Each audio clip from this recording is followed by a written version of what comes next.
Good morning, class. Good morning. Today we are going to be reading a passage called Ye-Shen, which is a Chinese folk tale.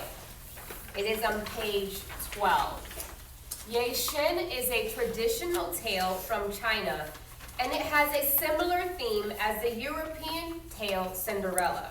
As we read today, let's draw inferences to understand Ye-Shen and the challenges that she goes throughout the story.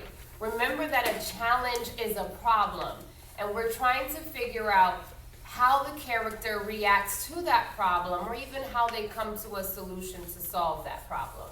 Okay? There may be some words that you are not familiar with within the story. The first one is crept. If someone crept, they move slowly and quietly. Announced. When something is announced, it is made or known in a public, formal way. Mourning. Someone who is mourning shows great sadness, usually over someone's death. And hardworking. Someone who is hardworking, they use a lot of time and energy to do work. Abbreviation together, paragraph 1. Here we go. Once upon a time, there was a hard-working girl named Ye-Shen. She lived with her mean stepmother and stepsister. The two women mistreated Ye-Shen because they were jealous of her unusual beauty. So right away, I know it's a traditional tale because it starts out with once upon a time. And if you know a lot of fictional stories, they typically start out with once upon a time. You never see a nonfiction book start out that way. So that's the first way I know that this genre is a fictional tale. Okay? Then in the very first paragraph, the author has introduced us to characters. We know there's Ye-Shen, we know there's a mean stepmother and stepsister.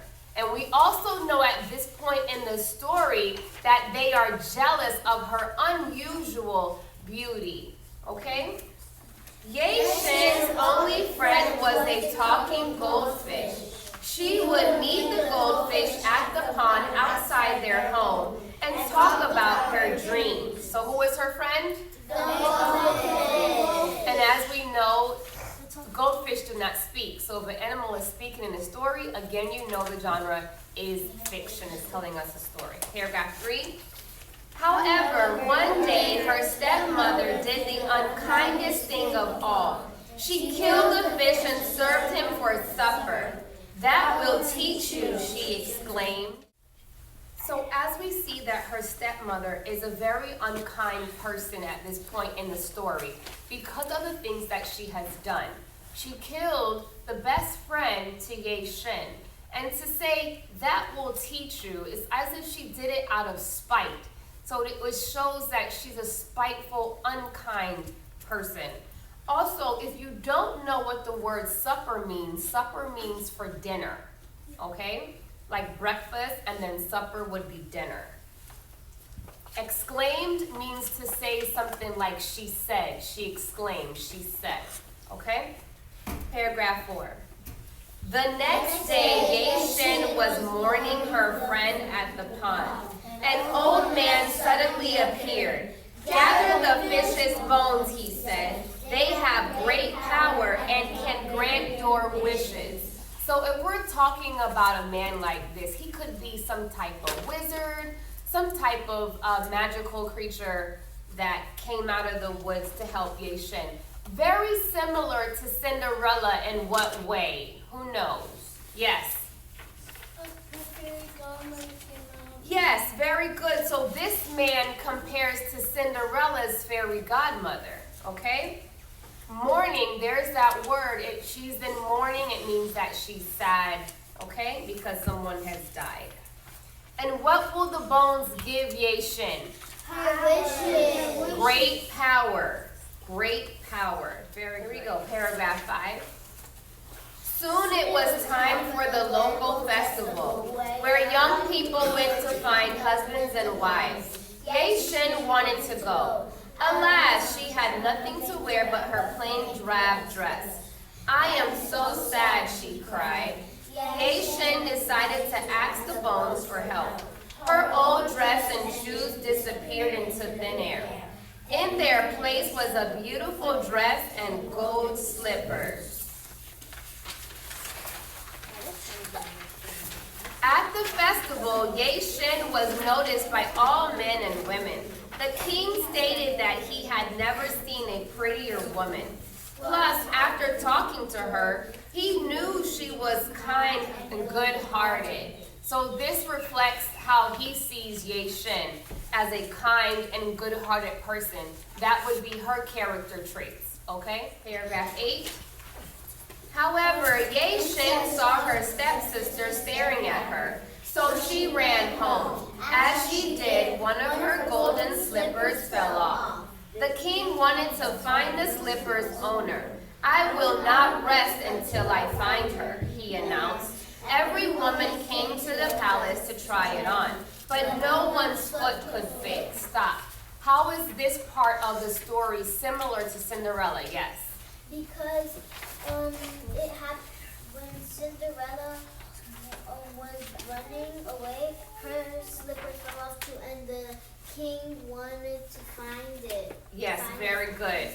The same thing happened to Cinderella. The prince went after her because her slipper was left behind, and he wanted to figure out who it belonged to. And when it says, "I will not rest until I find her," when you hear things like that, you have to infer to yourself that this person is determined. They are determined to find and get what they want. Okay? Paragraph 10. One night, Ye-Shen crept into the palace. She grabbed her golden slipper and returned home. But she did not see the king following her.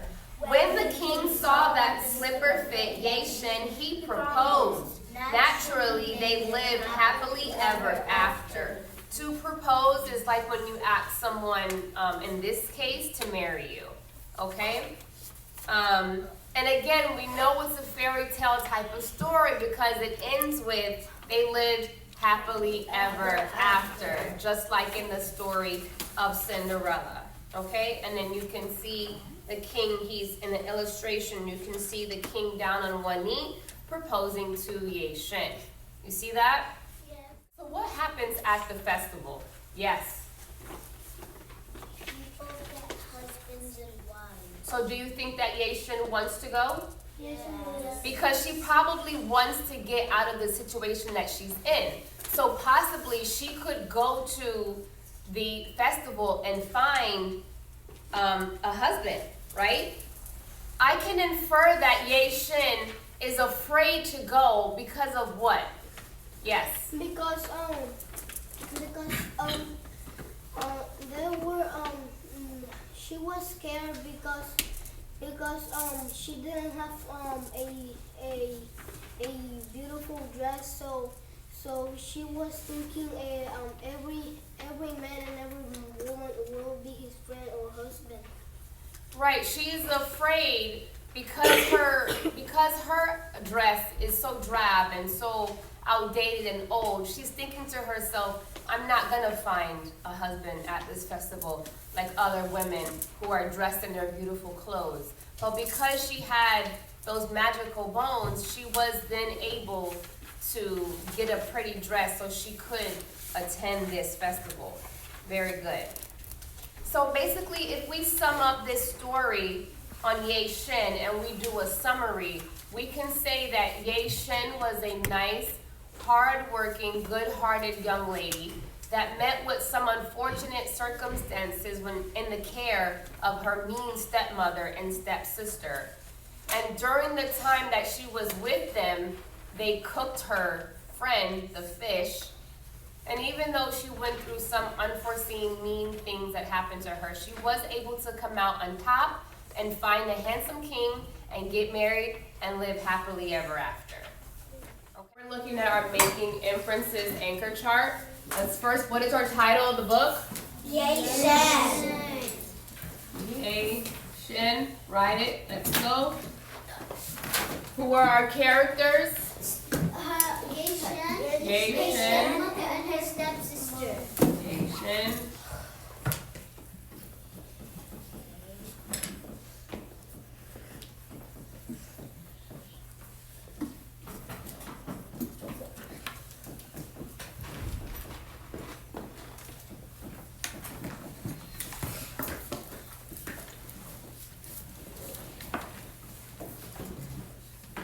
Ye-Shen's stepmother, stepsister, the king, and the wizard. Where is the story taking place? Yes. The story takes place at the Stepmother's house. Mm-hmm. At the local festival. And the local festival. So, Ye-Shen's home.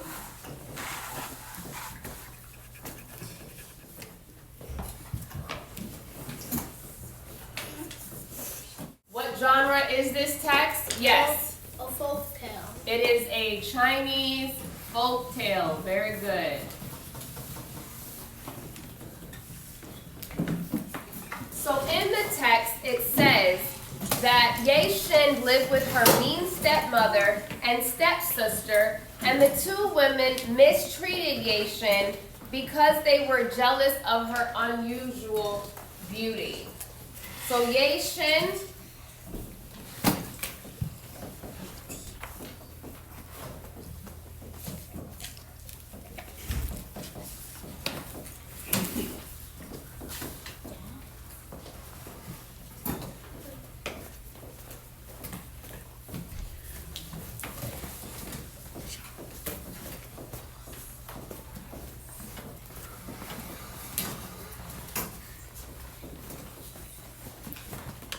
Then the text goes on to say, one day her stepmother did the unkindliest thing of all. She killed the fish and served him for dinner.